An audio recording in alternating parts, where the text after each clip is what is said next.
तेजस्वी को सीएम पे सवाल तेजस्वी और सहनी को डिप्टी सीएम हम लोग अनाउंस किए। उन्होंने अपना एक एक कैंडिडेट अनाउंस कर दिया सबसे पहले। उनके जो उम्मीदवार एक दूसरे से चुनाव लड़ रहे थे 13 सीटों पर, नाम वापसी हो गई 13 की। तो जब उनकी वापसी नहीं हुई नाम वापसी, तो तेजस्वी को किस तरह का मुख्यमंत्री बना रहे हैं? तेजस्वी को लॉलीपॉप नहीं दे रहे हैं। आप ये बताइए ना, जब आप किसी को मुख्यमंत्री बनाने के लिए ये करेंगे, घोषणा करेंगे, तो आप उसकी सियोरिटी देंगे ना। दूसरा, मुकेश साहनी तो खुद ही चुनाव नहीं लड़ रहा है, तो ये उप मुख्यमंत्री कैसे बन जाएगा? और जब चुनाव होता है, तो जब आप किसी कंसिडरेशन के आधार पर किसी को टिकट देते हैं, तो क्या हुआ? मुकेश साहनी को हमने निकाल दिया मंत्रिमंडल से। फैक्ट यही है कि भ्रष्टाचार के आरोप में हमने मुकेश साहनी को निकाल दिया। क्या हुआ? उनके सारे विधायक हमारे साथ आ गए कि नहीं आ गए? तो आपको क्या लगता है, जब मुकेश साहनी खुद ही विधायक दल का नेता नहीं होगा, तो विधायक दल के नेता के साथ वो दूसरे पार्टी में नहीं चला जाएगा, इसकी क्या गारंटी है? और राष्ट्रीय जनता दल का जो इतिहास है, वो तो अपने ही सहयोगी दल को तोड़ता है। हमारे सबसे ज्यादा खिलाफ कौन है पार्लियामेंट में? यदि सबसे ज्यादा कोई बोलता है तो कौन बोलते हैं? ओवैसी बोलते हैं। ओवैसी के 5 एमएलए में से 4 एमएलए किसने तोड़ा? हमने तोड़ा कि राष्ट्रीय जनता दल ने तोड़ा? तो आपको लगता है कि तेजस्वी यादव जो है मुकेश साहनी को उप मुख्यमंत्री बनने देंगे? चुनाव होने दीजिए, मुकेश साहनी की पूरी पार्टी राष्ट्रीय जनता दल में मिल जाए। हमेशा पिछलग्गू पार्टी है, 2-4-5 सीट जीतती थी, लालू प्रसाद जी के बैसाखी के सहारे आगे बढ़ रही है, उसकी कोई वजूद नहीं। कांग्रेस के बारे में बहुत ज्यादा चर्चा ही नहीं कर सकते। और यदि कांग्रेस बहुत मजबूत पार्टी होती और अशोक गहलोत यदि बहुत मजबूत थे, मैंने इसीलिए यह प्रश्न पूछा कि जो उनके प्रदेश अध्यक्ष राजेश राम, उनके खिलाफ ही राष्ट्रीय जनता दल चुनाव लड़ रही है।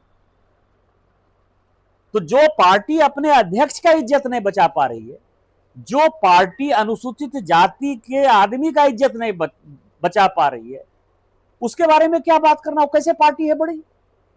यदि कांग्रेस में हिम्मत होती तो तेजस्वी यादव के खिलाफ अपना कैंडिडेट दे देती, तब ना हम बात समझते। आपका अध्यक्ष राजेश, उसके खिलाफ ही जो है राष्ट्रीय जनता दल ने कैंडिडेट दे दिया। कब लिया? पार्टी ने मेरी जिम्मेवारी जो है पूर्णिया और कटिहार लोकसभा में भी दी हुई है, और वहां जन स्वराज के राष्ट्रीय अध्यक्ष जो है उनका घर है, वहां से वो सांसद रहे, इसलिए मैंने विशेष तौर पर वहां सभी विधानसभा में एक ही चीज पूछा कि जन स्वराज का क्या होगा। जन स्वराज का जब पूर्णिया और कटिहार में कोई वजूद नहीं, आपको क्या लगता है? भागलपुर में अभय बाबू खड़े हैं, अच्छे वकील हैं, हम उनका सम्मान करते हैं। आपको क्या लगता है 200-300 वोट से ज्यादा आएगा क्या अभय बाबू को? इसी से अंदाजा लगा सकते हैं जन स्वराज की क्या ताकत है।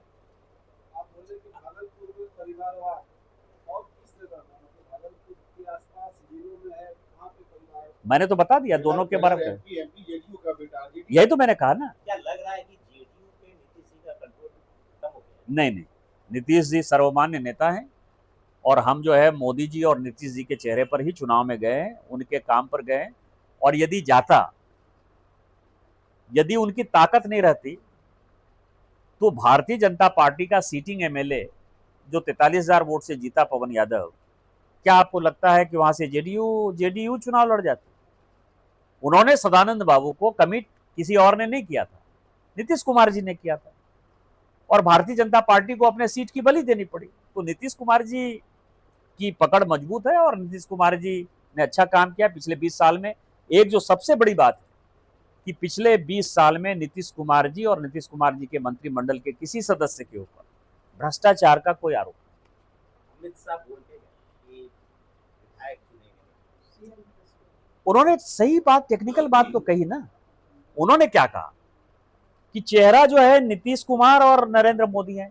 नरेंद्र मोदी दुनिया के सबसे लोकप्रिय आदमी, उनके नाम पर भारतीय जनता पार्टी का वजूद है, ये किसी को बोलने की आवश्यकता नहीं है। आज की डेट में उनसे ज्यादा मजबूत हमारा फक्र है हमें कि हम भारतीय जनता पार्टी के उस वक्त कार्यकर्ता हैं जब नरेंद्र मोदी हमारे नेता है। और यहां 20 साल में नीतीश कुमार जी ने क्या, उन्होंने यही बात तो कही ना उसके बाद उन्होंने कहा कि जहां तक मुख्यमंत्री का सवाल है, तो उन्होंने उस टेक्निकल बात को कहा। हाथ तो खड़ा विधायक को ही करना होता है ना। हम भी जब जाते हैं यहां से जीतकर मोदी जी के नाम पर वोट मांगते हैं, तो प्रस्ताव क्या आता है कि हम नरेंद्र मोदी जी को अपने संसदीय दल का नेता बनाते हैं, उसके बाद हम लोग हाथ खड़ा करते हैं। इसमें कौन सी बात है? तो टेक्निकल बात है।